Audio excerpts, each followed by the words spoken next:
Jaya Radha Madhava Punya Bihari.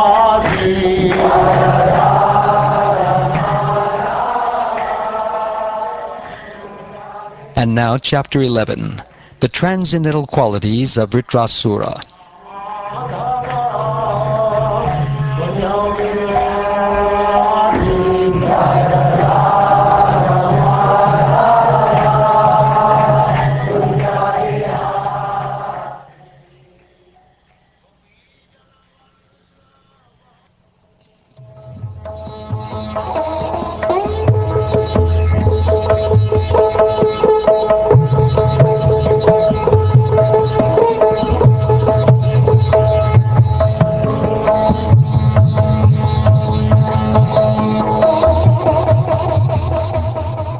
Sri Shukdev Goswami said, O King, Vrtrasura, the commander-in-chief of the demons, advised his lieutenants in the principles of religion, but the cowardly demoniac commanders, intent upon fleeing the battlefield, were so disturbed by fear that they could not accept his words.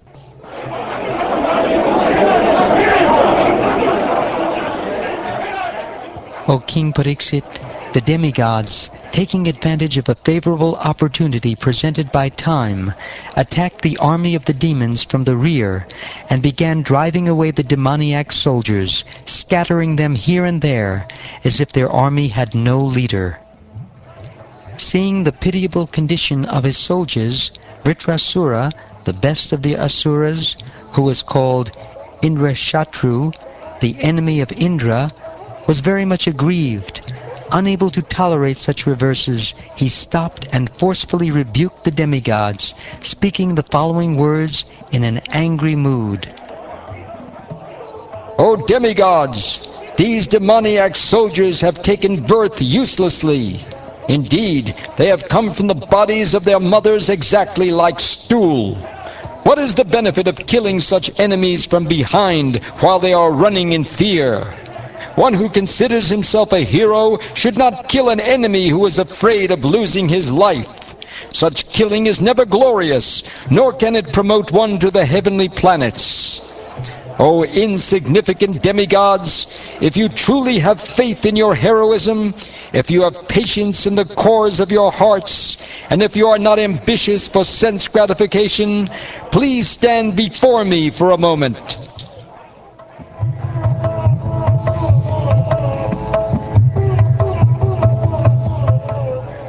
Shukdeva Goswami said, Vrtrasura, the angry and most powerful hero, terrified the demigods with his stout and strongly built body.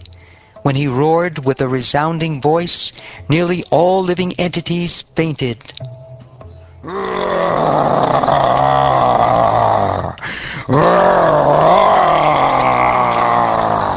When all the demigods heard Vrtrasura's tumultuous roar, which resembled that of a lion, they fainted and fell to the ground as if struck by thunderbolts.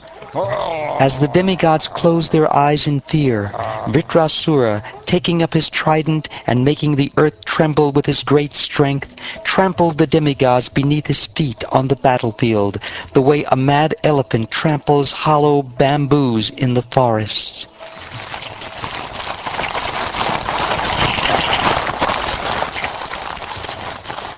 Seeing Vrtrasura's disposition, Indra, the king of heaven, became intolerant and threw at him one of his great clubs, which are extremely difficult to counteract. However, as the club flew toward him, Vrtrasura easily caught it with his left hand.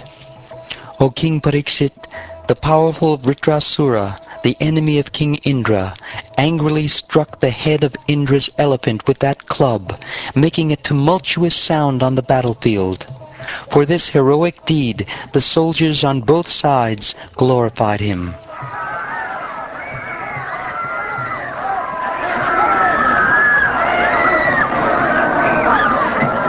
Struck with the club by Vrtrasura, like a mountain struck by a thunderbolt, the elephant Airavata, feeling great pain and spitting blood from its broken mouth, was pushed back 14 yards.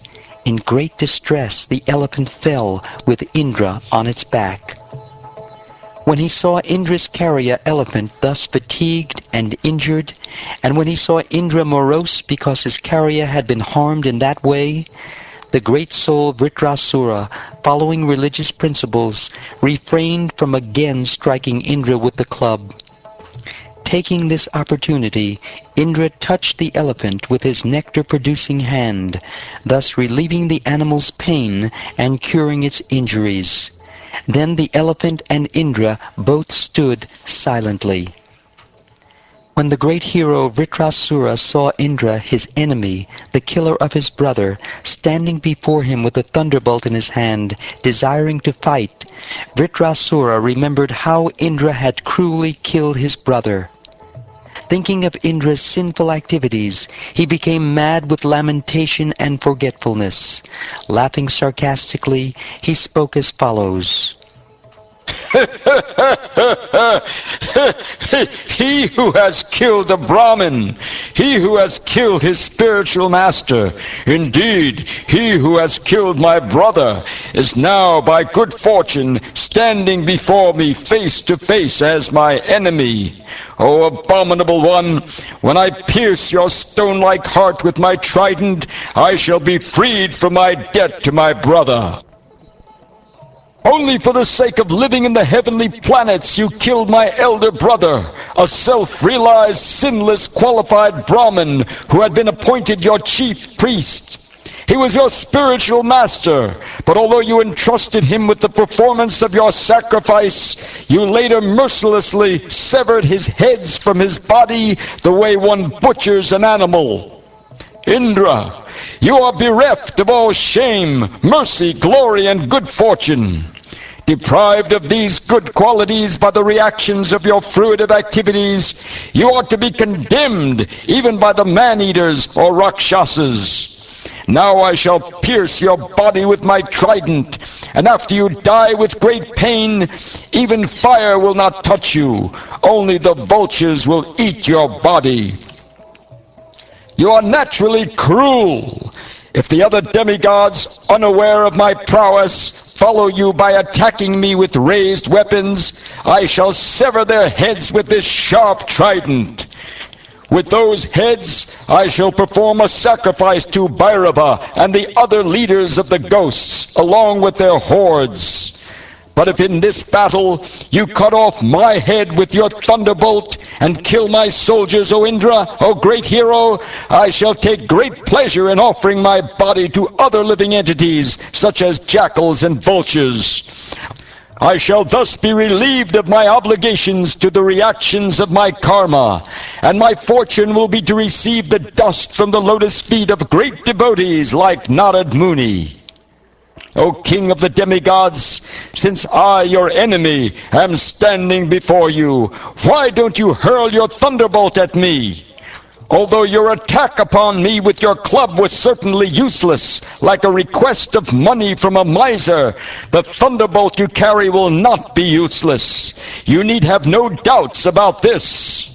O Indra, king of heaven, the thunderbolt you carry to kill me has been empowered by the prowess of Lord Vishnu and the strength of Dadichi's austerities. Since you have come here to kill me in accordance with Lord Vishnu's order, there is no doubt that I shall be killed by the release of your thunderbolt. Lord Vishnu has sided with you. Therefore, your victory, opulence, and all good qualities are assured. By the force of your thunderbolt, I shall be freed of material bondage, and shall give up this body and the world of material desires. Fixing my mind upon the lotus feet of Lord Sankarshan, I shall attain the destination of such great sages as Narad Muni, just as Lord Sankarshan has said. Persons who fully surrender at the lotus feet of the Supreme Personality of Godhead, and always think of his lotus feet, are accepted and recognized by the Lord as his own personal assistants or servants. The Lord never bestows upon such servants the brilliant opulences of the upper, lower, and middle planetary systems of this material world. When one possesses material opulence in any of these three divisions of the universe, his possessions naturally increase his enmity, anxiety, mental agitation, pride, and belligerence. Thus, one goes through much endeavor to increase and maintain his possessions, and he suffers great unhappiness when he loses them. Our Lord, the Supreme Personality of Godhead, forbids his devotees to endeavor uselessly for religion, economic development, and sense gratification. O Indra, one can thus infer how kind the Lord is. Such mercy is obtainable only by unalloyed devotees, not by persons who aspire for material gains.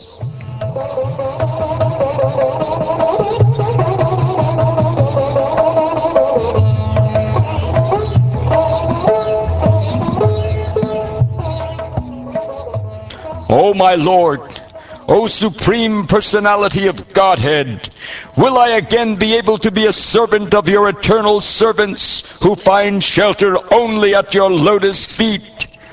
O Lord of my life, may I again become their servant, so that my mind may always think of your transcendental attributes, my words always glorify those attributes, and my body always engage in the loving service of your Lordship. O my Lord, source of all opportunities, I do not desire to enjoy in Dhruvaloka, the heavenly planets, or the planet where Lord Brahma resides, nor do I want to be the supreme ruler of all the earthly planets or the lower planetary systems. I do not desire to be master of the powers of mystic yoga, nor do I want liberation if I have to give up your lotus feet. O lotus-eyed Lord, as baby birds that have not yet developed their wings always look for their mother to return and feed them, as small calves tied with ropes await anxiously the time of milking when they will be allowed to drink the milk of their mothers, or as a morose wife whose husband is away from home always longs for him to return and satisfy her in all respects, I always yearn for the opportunity to render direct service unto you. O my Lord, my Master, I am wandering throughout this material world as a result of my fruitive activities.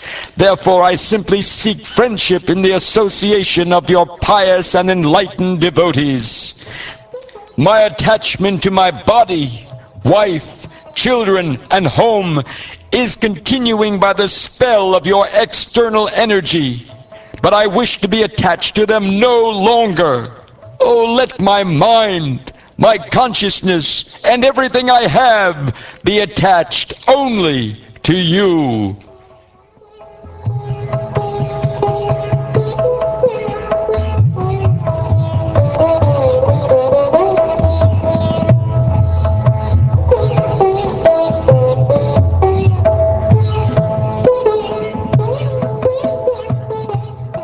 Thus ends the 11th chapter of the 6th canto of the Śrīmad-Bhāgavatam, entitled The Transcendental Qualities of Vrtrasura.